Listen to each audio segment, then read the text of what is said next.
One of the most outrageous revelations in the Boston bombing investigation. The suspects and their family were collecting welfare, all sorts of it, while plotting an attack on America. And just the other day, Massachusetts Governor Deval Patrick accidentally revealed not only were they collecting federal benefits, they were collecting state welfare as well. Howie Carr is a friend of this program, a radio talk show host in Boston. He joins us live from there. Howie, good morning to you. Good morning, Steve. I know you started this last week in your column. You filed a Freedom of Information Act. You wanted to know how much of the public dole this family has wound up with. What do we know so far? Well, the governor, under duress from the legislature, finally turned over 500 pages of documents Monday outlining what they were on the state welfare rolls. We were told by legislators who had briefly looked at the documents Monday night that there's at least $100,000 that they've received. But we know that's a lowball figure because if you do the math, they were probably collecting at least $100,000 at the very least in Section 8 housing subsidies in Cambridge. They lived in one of the most expensive communities in the Bay State or anywhere. They were also, we found out yesterday, they're putting it out in little bits and pieces here now, Steve. So they think we don't have an adding machine. They were also on Mass Health. We found that out yesterday. That's the Medicaid program in the state.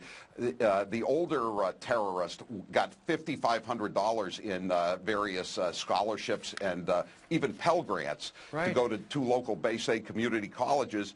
And we know the younger brother got $2,500 scholarship at the very least to go to UMass Dartmouth from the city of Cambridge. But UMass is continuing to stonewall the Boston Herald and other papers in Mass. You know what, Howie? And so this family came to this country to seek a brighter future.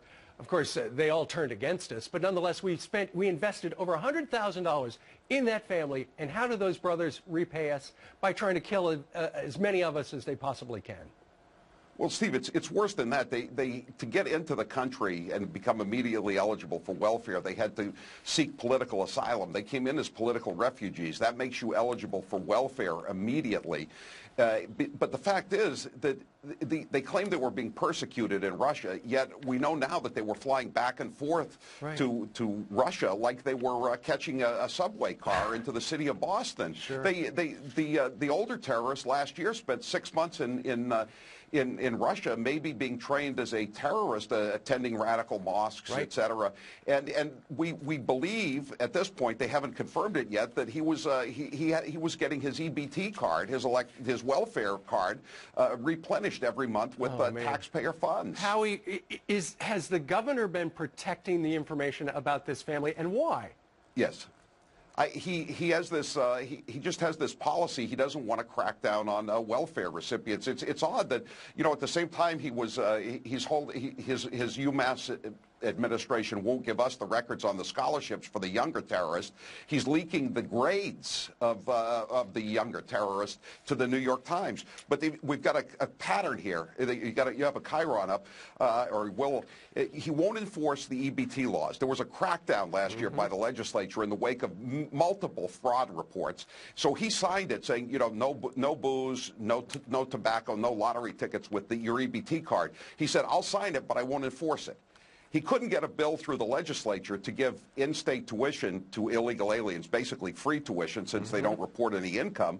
He couldn't get it through the overwhelmingly Democrat legislature, Steve, so he just issued an executive order, like his pal Barack Obama did with the so-called Dreamers. And then the Secure Communities, this is a federal program that gives states aid to clear violent illegal aliens out of the community. He refused to take part in Secure Communities until the feds finally said, you've reached the deadline. You're going to lose federal assistance now unless you join this program.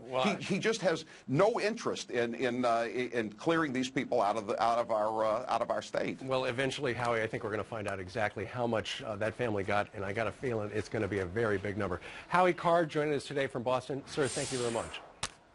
Thanks, Steve.